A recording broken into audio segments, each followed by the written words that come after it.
Querido, semana passada eu falei com vocês sobre Davi, e eu quero continuar falando com vocês sobre Davi, só voltando um pouquinho na história de Davi. Eu comecei semana passada falando a partir do capítulo 11 de 2 Samuel, e eu quero que você abra sua Bíblia comigo no capítulo... eu falei com vocês a partir do capítulo 13, e eu quero conversar com vocês no capítulo 11. Então abre aí 2 Samuel, capítulo 11. Nós vamos estar estudando um pouquinho mais sobre a história de Davi. Assim como eu falei para vocês na semana passada, Davi é um dos meus heróis. Velho Testamento, com certeza, é um dos meus heróis. Eu amo Davi por N razões. Ainda como eu falei semana passada, ele foi um terrível pai, mas foi excelente em N outras áreas, e essa é uma delas. E eu gostaria que hoje nós aprendêssemos com ele a limpar a bagunça que nós mesmos fazemos, a consertar aqueles erros que nós mesmos construímos, e nós somos expert em fazer essas coisas, né? Nós somos campeões em errar, em cometer erros. Nós somos campeões em errar conosco, com pessoas que nós amamos, com pessoas que estão perto da gente, que nós não gostaríamos de errar e acabamos errando. Nós não gostaríamos de ofender e acabamos ofendendo, não gostaríamos de machucar e acabamos machucando. E Davi, ele traz uma história triste, mas ao mesmo tempo inspiradora e cheia de instrução para que eu e você possamos crescer. Amém? 2 Samuel, capítulo 11, eu quero que você acompanhe comigo o verso 1, que diz assim: Na primavera do ano seguinte, época em que os reis saem à guerra, enviou Davi a Joabe e aos seus servos com ele e a todo Israel. Destruíram os filhos de Amon e sitiaram a Rabá, mas Davi ficou em Jerusalém. Amém. Pai, eu te peço, Senhor, a tua bênção sobre a tua palavra. Inspira-nos, Senhor, instrui-nos nessa noite, que possamos ouvir a voz do teu Espírito, e que tu sejas, Senhor, o nosso mestre nessa noite, em nome de Jesus. Amém. Essa história você deve de lembrar, a história de Davi e Batseba, quando a Bíblia diz que havia o período, era o momento, a época em que os reis iam à guerra. Então os reis saíam à guerra, e naquele momento Davi, ele fica em casa. Ele manda o seu exército, e a Bíblia diz que Davi fica em Jerusalém. Esse é o primeiro erro de Davi. Quando deveria de estar indo lutar, ele fica em casa. E num desses momentos de ficar em casa, ele sai para passear lá na sua cobertura, no seu terraço. Para você entender, tipo eu assim, é na laje, entendeu? Né? Foi lá na laje, e ali olhando, de repente ele enxerga Batseba, uma mulher muito bonita, e ele então tem atração por ela. E ele tem a segunda olhada, né? Aquele olha tipo, o que tem lá? E ele então começa a cobiçar Batseba, e ele então volta e chama os servos para trazê-la, e traz ela, e ele tem relações sexuais com ela. Ele coabita com ela, e manda ela de volta para sua casa. Passado o tempo, ela se dá conta que está grávida, e escreve ao rei dizendo: Rei, estou grávido. Ele fica assustado porque ela era mulher casada. Ela descobre de quem ele é casado, ou de quem ela é casada, você conhece a história. Ele chama, pede para que traga Urias, e vem de volta Urias. E ele então trama na sua mente, e ele tenta maquinar, porque esse é um dos grandes erros que nós temos, né? A gente, quando erra o primeiro, tenta consertar o segundo, tapando o primeiro. Eu vou tentar esconder isso aqui, ao invés de eu de fato encarar essa dificuldade, eu vou tentar, e é aquela história que a gente faz uma mentira para cobrir outra mentira, que precisa fazer uma terceira, quarta, e a gente não sabe mais quando para de mentir para poder cobrir aquela primeira. E ele então chama ele e diz: cara, que bom, como é que está a guerra? Não, a guerra está assim, beleza, então agora, tranquilo, pode voltar para casa, vai lá, deita com a sua esposa, fica tranquilo, porque na cabeça de Davi, se ele tivesse relação com ela grávida, depois de 9 meses, o menino nasceria, seria a cara do rei, mas seria filho de Urias, né? E Urias sai e fica à porta do templo, à porta de Jerusalém, E aí os servos dizem, olha, ele não voltou para casa, ele não foi para a casa dele, ele ficou aqui sentado na porta. E ele chama o cara e diz, você está maluco, velho? Por que você não foi embora para casa? Você estava na guerra, sua esposa em casa e você aqui na porta. Ele diz, não, meu rei. Israel ainda nós não conseguimos construir uma casa, um templo precioso para o nosso Deus. O nosso exército, o meu senhor Joabe, está lá pelejando a guerra, lá longe. Como eu agora iria dormir com a minha esposa? Não cabe isso. Eu não posso fazer isso. Você imagina a fidelidade desse cara. Imagina o coração desse homem. E aí então Davi pensa, puxa vida, não deu certo o primeiro plano, vou fazer um segundo. Chama ele na segunda noite, embriaga ele, deixa ele embriagado. E ele diz, bom, agora bêbado ele vai para casa. E ainda assim, bêbado ele não foi. E encurtando a história, Davi manda uma carta, entrega nas mãos dele e diz, tu consegue fazer um favor para mim? Essa carta você entrega lá para Joabe. E essa carta dizia o seguinte, uma instrução do rei para colocar o próprio Urias na frente de batalha, para que os primeiros que morressem, ele estivesse entre eles. E na verdade, então, Urias carrega essa carta, que é a sua sentença de morte, sem ele saber. Ele sai em fidelidade ao rei, ele sai para tentar honrar ao rei, e ele entrega a carta nas mãos de Joabe, e assim como o rei pediu, aconteceu, e ele acaba morrendo. Quando ele morre, vem a notícia de que ele morreu. Passado o luto da viúva, Davi vai e toma ela por esposa e traz para dentro de casa. Há uma sucessão de erros que Davi comete ao longo da jornada, e ele, assim como eu e você, quando nós cometemos os nossos erros, em muitos momentos tem aquele alerta do Espírito Santo que fala ao nosso ouvido, para, agora é o momento de parar. Sabe aquela hora quando a gente faz um negócio e vem aquele alerta e diz, não vai por aí. E a gente continua insistindo, e o Espírito Santo grita de novo, não faz isso, não vai por aí, e a gente faz, e ele diz, não vai por aí, a gente faz, e de repente aquela voz que um dia bateu tão forte dentro do nosso peito, de repente ela começa a pequenar, ela começa a ficar distante, ela começa a ficar pequena, e a gente quase não mais a ouve, até nós começarmos a fazer a vida do jeito que for, e viver a vida do jeito que quiser viver. Davi assim o fez, ele era rei, ele achava que talvez na sua cabeça ele pudesse estar acima de qualquer coisa. E ele então assume a esposa, toma ela por esposa. E vem Natã, o profeta. E Natã conta uma história que também sei que você conhece. Conta a história e diz para ele assim, rei, o que você acha? Tinha um homem que era muito rico e tinha muito gado, muita ovelha, tinha muita coisa. E tinha um homem que só tinha uma. E aí esse homem rico vai lá e toma essa uma desse homem pobre. O que você acha que ele tinha que fazer? Rapaz, Davi se indigna. Davi ele se revolta com essa história. Porque ele diz, como pode cometer-se tamanha injustiça? Como pode alguém fazer tal coisa para uma pessoa? E Natã olha para ele e diz, bom, esse cara é você. Na verdade, esse infrator é você. Foi você quem fez isso. E quando Natã chega para Davi, a mim me revela pelo menos duas coisas. A primeira delas é que normalmente nós, e eu já falei isso aqui num outro momento, nós julgamos os outros pelas suas atitudes, mas julgamos a nós mesmos pelas nossas intenções. E esse é um grande problema. Porque quando as pessoas elas fazem alguma coisa, nós julgamos elas pelas suas atitudes. Puxa, aquele camarada fez isso. Ah, mas ele me traiu. Ah, mas ele me xingou. Puxa, mas ele falou mais bravo comigo. Ah, mas ele não foi educado. Puxa, ele não fez. E a gente começa a julgar as pessoas pelas suas atitudes. Mas quando olhamos para nós, às vezes fazemos exatamente a mesma coisa que o outro fez, mas nós conseguimos nos desculpar.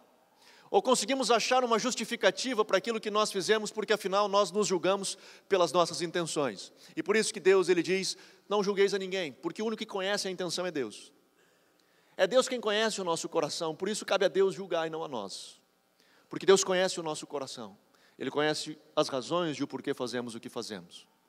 E a segunda coisa que me revela isso, essa indignação de Davi,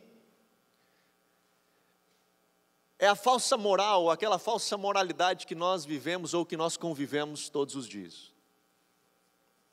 A ideia do politicamente correto, aquela coisa de que não pode fazer, aquilo onde nós apontamos a todos os corruptos brasileiros, né?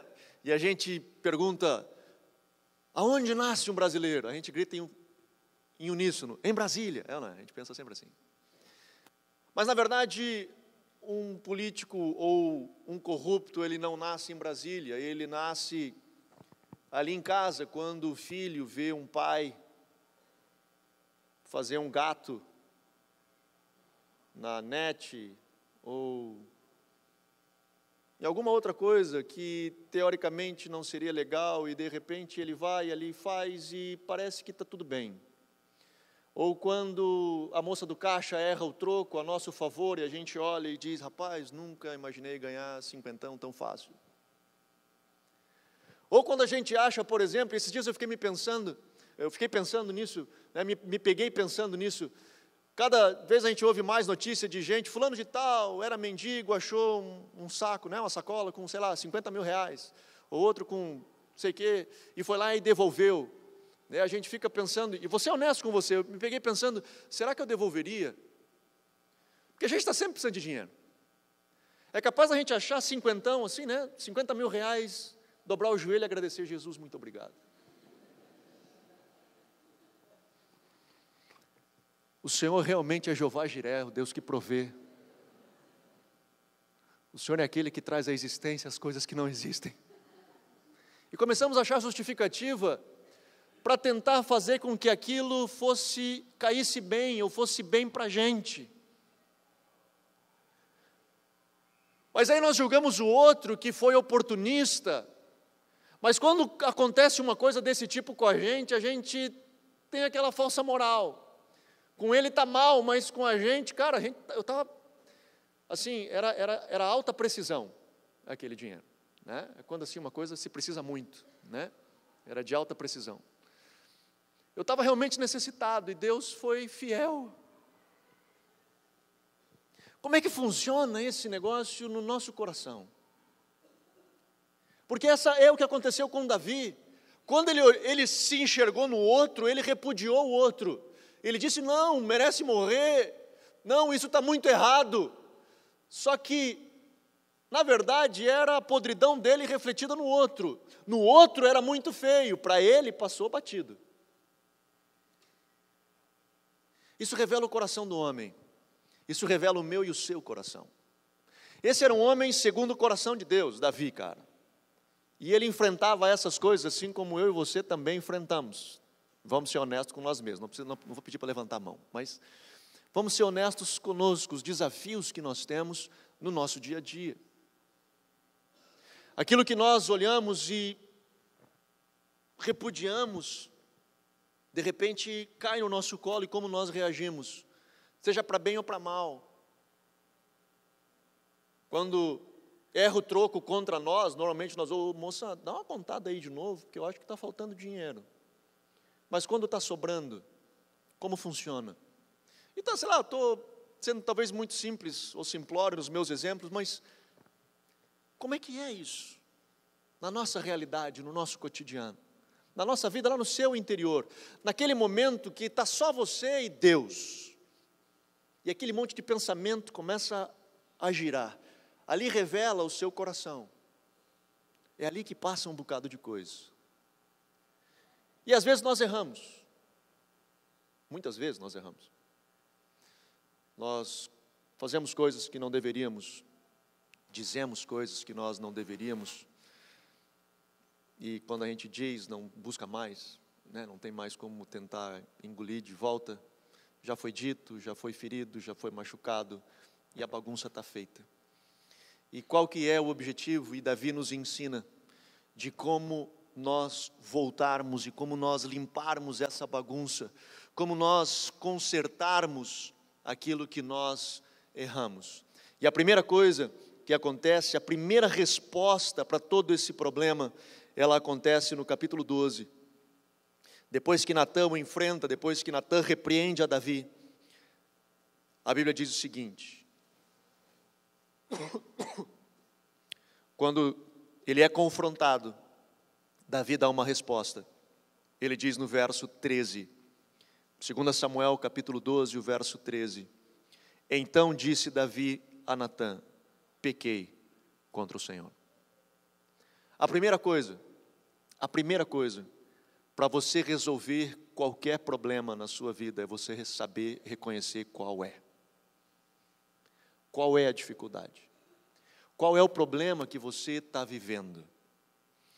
Um pastor mais antigo, um tio meu, que é já de mais experiência, um dia ele disse: sabe o quê? No aconselhamento as pessoas, elas são que nem quero. Elas colocam o ninho aqui, mas vão gritar lá no outro lado. E aí eu escutei uma expressão bem daqueles pastores mais da antiga, assim, né? Que usa uns exemplos desse tipo, mas de fato é verdade.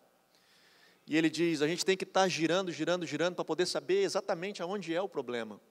Porque nem elas reconhecem o seu problema ou não se permitem reconhecer o seu problema.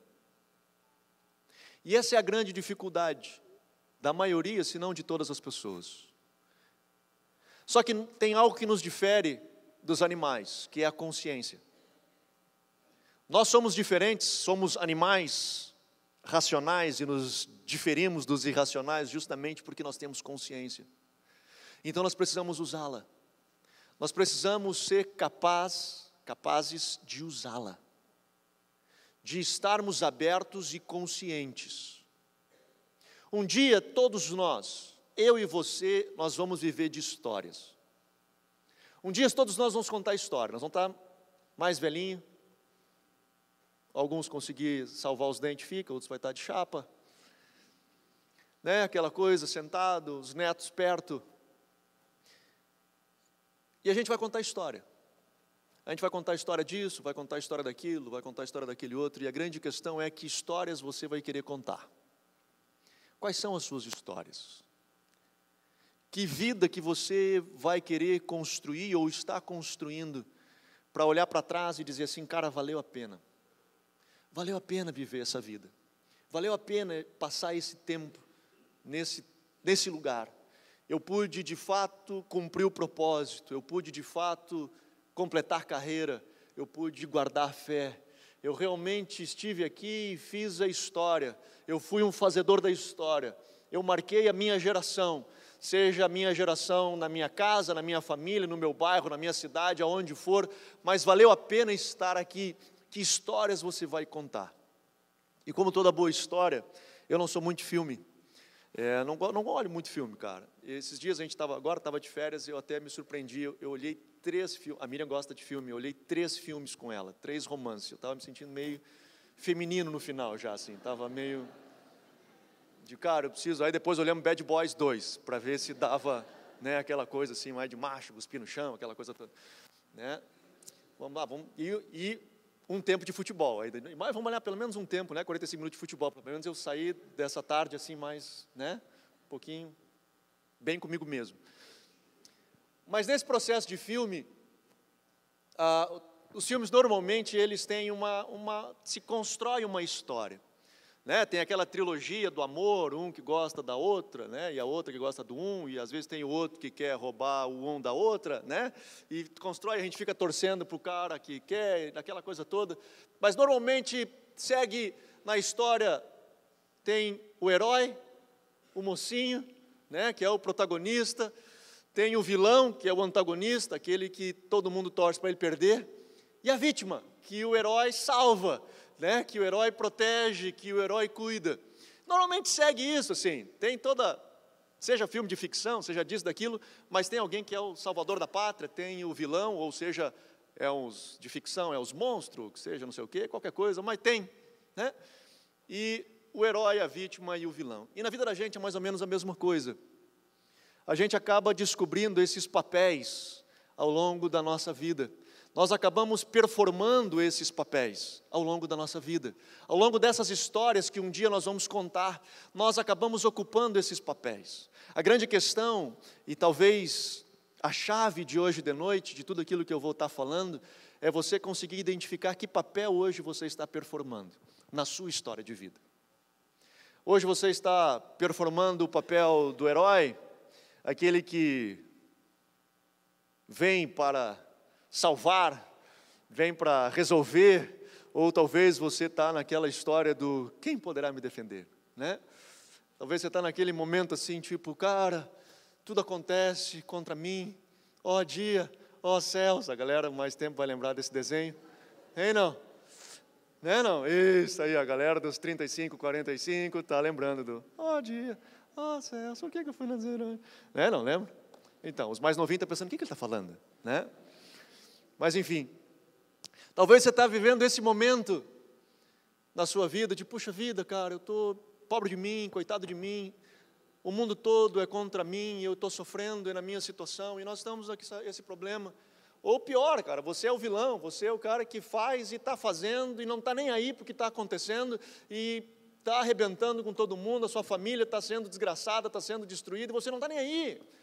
Na verdade, você até se importa, mas é mais importante para você continuar fazendo o que você faz. É mais importante para você continuar vivendo a vida que você está vivendo, independente do que seus filhos acham de você, independente do que sua esposa acha de você, não importa, eu quero viver a minha vida. E talvez você está vivendo esse papel. Também é um papel de se viver, está aí, é na sua história, mas de novo eu digo, que história você um dia vai querer contar para os seus filhos? Que filme vai ser esse que você vai contar e aonde você se encaixa nesse papel? Talvez Davi podia ser o papel da vítima. Talvez ele podia se vitimizar. E talvez tentar achar um momento nessa história dele de dizer, puxa, mas eu estou aqui só, eu não aguento mais, é muita pressão. E tentar achar uma justificativa para dar razão ao seu erro. Talvez ele podia entender, poxa vida, mas ninguém me ama. Ah, mas eu vim de uma família desse tipo, a minha história de vida é essa, e por isso eu sou o que sou. Meu irmão, isso explica, mas não justifica. A gente entende um bocado de coisa, de o porquê você está passando o que está passando, pelo seu história de vida, eu entendo, mas não justifica.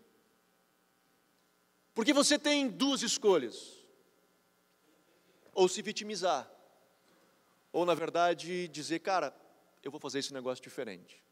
Eu vou assumir as rédeas da minha vida e vou fazer esse negócio ser diferente. Eu vou assumir a responsabilidade desse negócio, eu vou bater no peito e vou dizer, cara, pode ser diferente na minha casa, pode ser diferente na minha história. Semana passada eu falava disso, falando em termos de relacionamento de família. Na minha casa pode ser diferente, independente de como tenha sido a sua história de família. Você pode construir uma nova história. Ou você pode continuar sendo o papel de vilão, e talvez Davi podia ficar o papel de vilão, dizendo que se exploda, eu sou o rei, eu posso qualquer coisa, eu estou acima de qualquer coisa, eu sou homem, sou macho, macho faz isso mesmo, pega a mulherada, sou homem, macho, e podia talvez fazer o papel de vilão e desgraçar a vida de um bocado de gente. Mas ele não se vitimizou e nem assumiu o papel de vilão, ele bateu no peito e disse, cara, eu vou assumir a responsabilidade, e eu vou ser o agente de transformação dessa realidade. Ele diz, Deus, eu pequei. E talvez essa é a grandeza do homem, de reconhecer o seu erro, de bater no peito e dizer, cara, eu errei, e eu assumo a responsabilidade sobre o meu erro. E essa é a chave de mudança na sua vida. Quando você assume a responsabilidade, quando você não terceiriza a sua responsabilidade, quando você não terceiriza a responsabilidade do seu casamento, quando você não joga a responsabilidade para sua esposa, ou a sua esposa para você, quando você não terceiriza a responsabilidade da sua vida para os seus pais, ou para os seus filhos, ou para o chefe, ou para o colega, ou para aquela experiência ruim que um dia você vivenciou, e por isso você está hoje vivendo o que você está vivendo, é porque aquilo um dia aconteceu, e você conta a sua história, lá para os seus netos, lá no futuro, no papel de vítima. Dizendo, puxa vida, minha vida podia ser diferente, sabe, neto? Sabe, meu querido? Teve uma época na minha vida, se não tivesse acontecido aquilo hoje, puxa vida, podia ser diferente. E você passa uma vida inteira no papel de vítima, e a história que você vai contar, é o filme da sua vida, que um dia você vai compartilhar. Ou você pode bater no peito e dizer, beleza, cara, aconteceu, mas o que eu posso fazer para mudar essa realidade? É assumir a sua própria responsabilidade. Cara, é minha responsabilidade. Cara, eu estou num perrengue financeiro, cara. o governo, é a economia, né? Sempre é o presidente, sempre, presidente, presidenta, sei lá, sempre que estiver lá em cima, a gente culpa alguém, a gente joga isso para alguém, é o governo, é a economia, é o chefe, é alguém, e a gente terceiriza responsabilidades. A primeira chave para Davi mudar a sua história foi ele reconhecer, ele bater no peito. A primeira chave para ele limpar a bagunça que ele fez foi reconhecer o seu erro.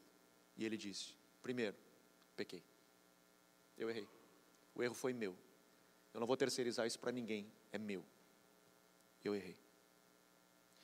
E a segunda coisa que Davi faz, está no verso 16,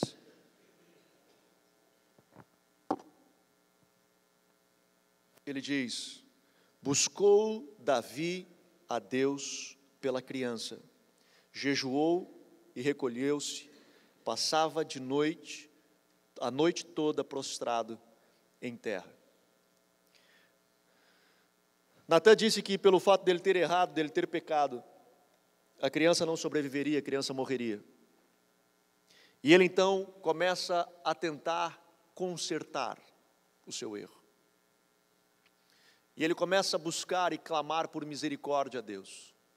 E ele começa a clamar por misericórdia e dizer: Deus, eu preciso que tu tenha misericórdia. E ele se cobre de pano de saco cinza e começa a buscar a Deus e buscar a Deus em favor da criança. E isso é a segunda chave. A primeira é você assumir a responsabilidade da sua vida, o seu erro. Cara, errei, eu errei, não posso culpar o fulano, não posso culpar, eu errei, é minha responsabilidade, sou eu quem vou mudar a sua história. E ele então começa a trabalhar, a mudar essa história. Ele começa a caminhar e ele diz: cara, eu errei com Deus, eu vou buscar, eu vou tentar consertar isso. Eu vou tentar de alguma forma. E ele começa a buscar a Deus. E ele vai àquele a qual ele errou e ele vai tentar consertar isso. Esse é o segundo passo. Quando você começa a dizer: cara, eu preciso fazer alguma coisa. Se você errou com pessoas, e se existe a possibilidade de você consertar isso, conserte. Tenha a humildade de poder dizer: meu querido, eu preciso lhe dizer um negócio, eu errei. Se você disse coisas que não deveria de ter dito, se as palavras voaram da sua boca, e você já não conseguiu mais buscá-las, se pelo menos você puder chegar e dizer: fulano, lembra aquela vez? Me perdoe. E uma dica, se eu puder lhe dar, quando você for consertar as coisas, vá consertar as coisas lidando com o seu problema, não com o problema da outra pessoa. Porque às vezes as pessoas elas vão pedir perdão e fazem mais ou menos assim: fulano, eu vim aqui te pedir perdão, porque tu lembra aquela vez, tu fez isso comigo, tu acabou com o meu ministério, tu não acreditou em mim, tu não percebeu que eu estava aqui para te ajudar, e joga um monte de coisa. E aconteceu uma vez comigo, jogou um monte de lixo no meu colo. Daí ele olhou no final e disse: mas eu te perdoo. E virou as costas e foi embora. E eu quase entrei em depressão, ali com aquele monte de lixo no meu colo. Se você for pedir perdão ou liberar perdão para alguém, vá e lide com o seu erro, com o seu pecado. Chega para a pessoa e diga assim: fulano, aquela vez que você me feriu, eu me machuquei demais, mas eu quero dizer, cara, que, puxa vida, eu te amo e eu te perdoo. Não fica entrando em detalhe, não fica jogando um bocado de coisa. E se você errou, chega para ele e diga: fulano, lembra? Aquilo, eu te falei isso, eu te falei aquilo, eu te falei aquele outro. Me perdoe. Eu errei contigo, me perdoe.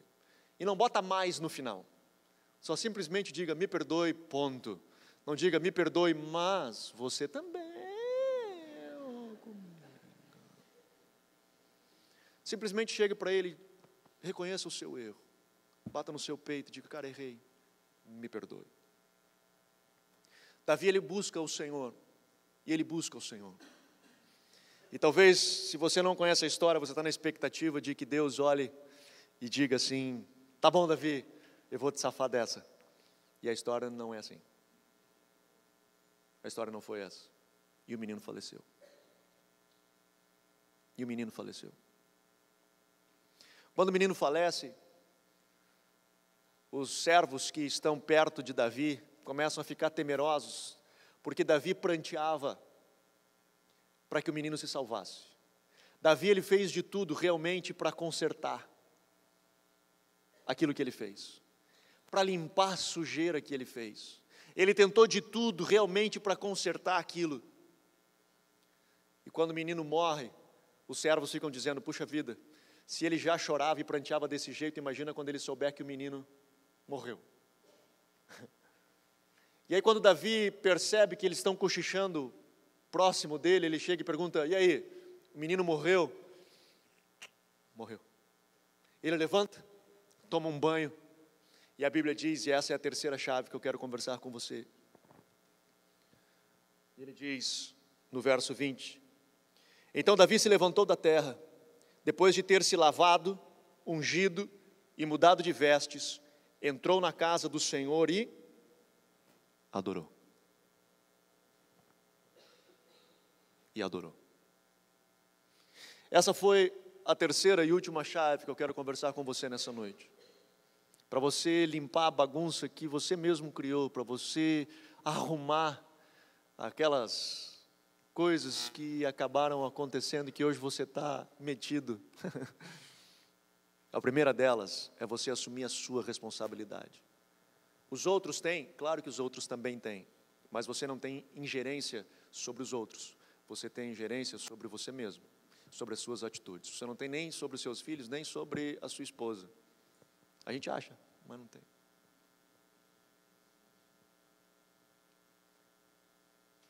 A segunda, vá em direção e tente consertar aquilo que você pode consertar.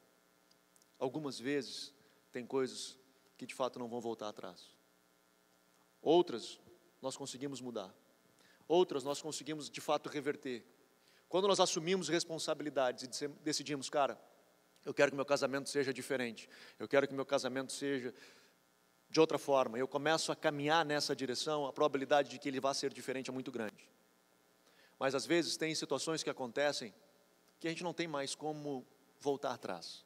Pessoas que talvez já partiram, pessoas que não estão mais conosco, ou sei lá, N outras situações que podem acontecer que nos inviabiliza de poder consertar, assim como aconteceu com Davi.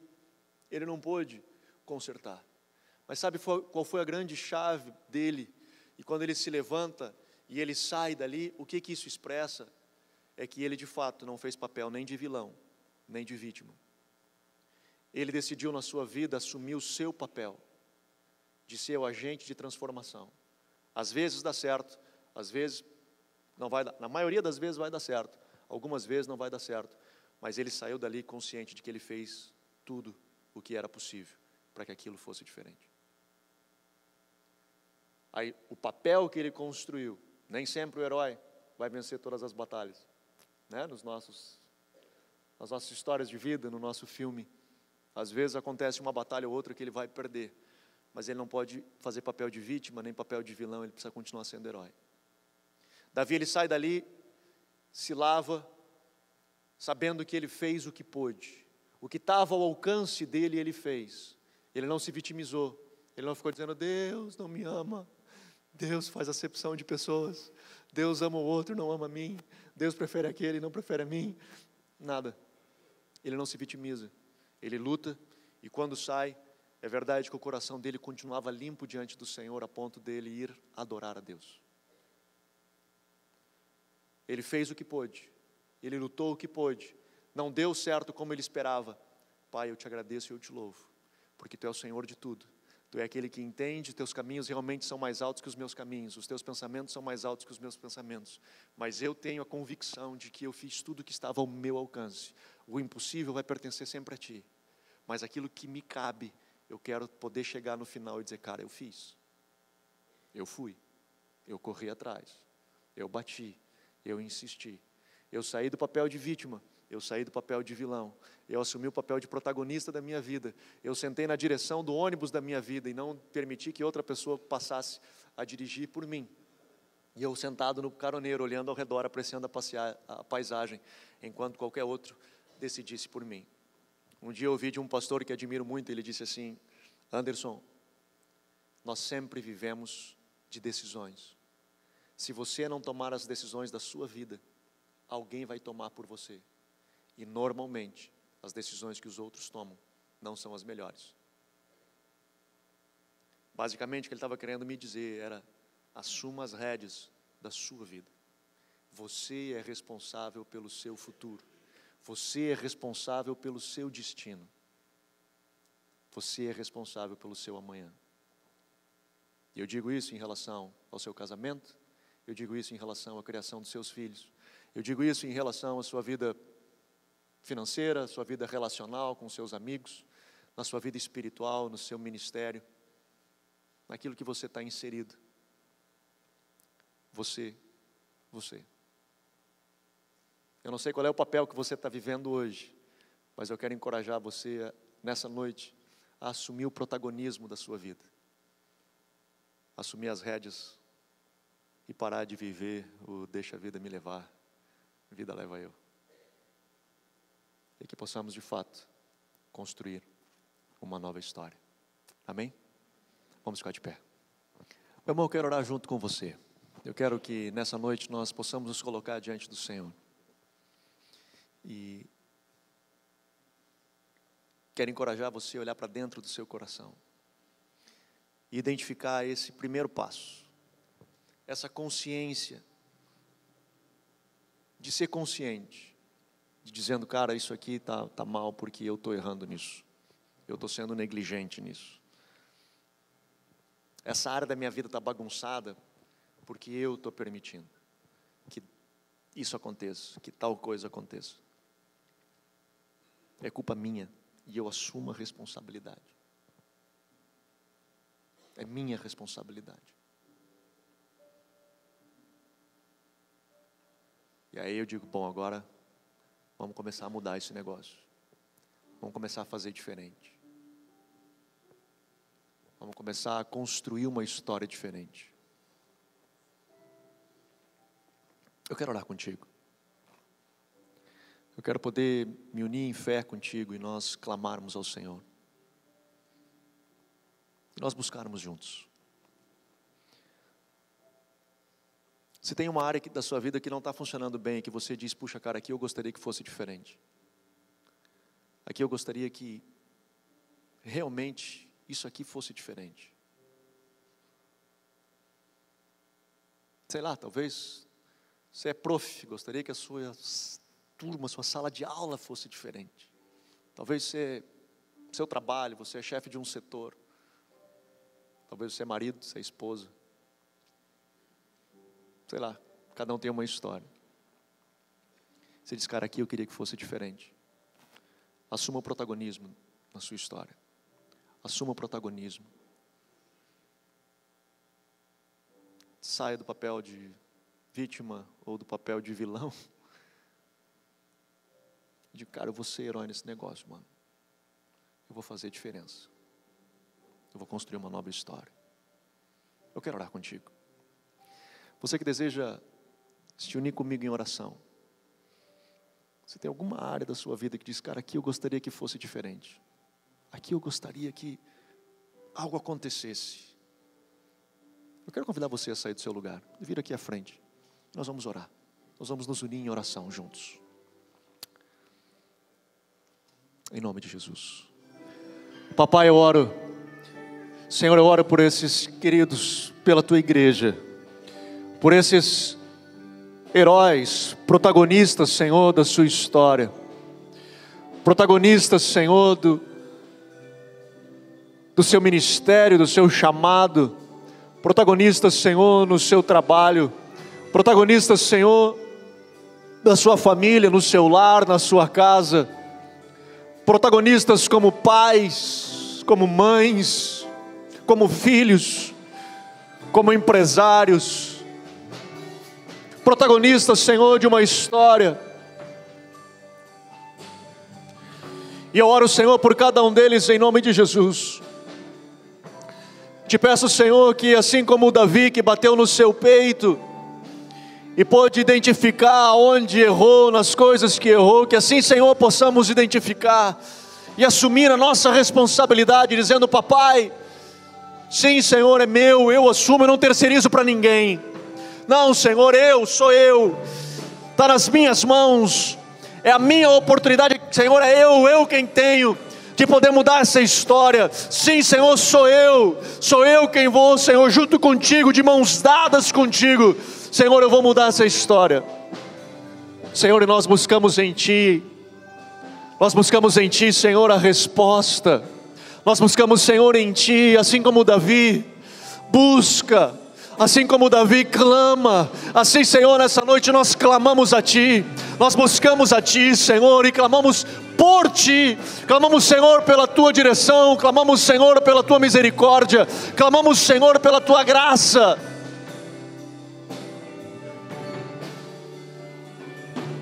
Saímos, Senhor, do papel de vítima e clamamos.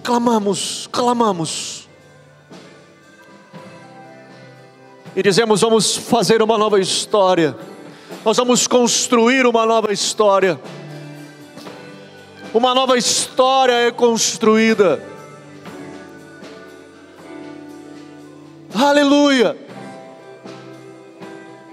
E Pai, Te adoramos. Talvez coisas, Senhor, que já passaram, coisas que perdemos, talvez não conseguiremos recuperá-las, mas não importa, papai, nós continuamos crendo em Ti, continuamos buscando a Ti. Talvez coisas, Senhor, não vamos conseguir mais resgatar, talvez, Senhor, coisas que passaram, já passou, mas, Senhor, nós viramos essa página e declaramos, Senhor, que de hoje em diante é uma nova história, Senhor, que pode ser diferente, que pode e será diferente. Nós clamamos a Ti, Senhor, nessa noite. Nós clamamos a Ti, Senhor, nessa noite. Te adoramos, Jesus. Te engrandecemos e Te agradecemos pelo Teu amor, pela Tua graça, pela Tua misericórdia, pela Tua direção e pelo Teu cuidado, Senhor, para com cada um de nós. Eu Te louvo, em nome de Jesus. Em nome de Jesus.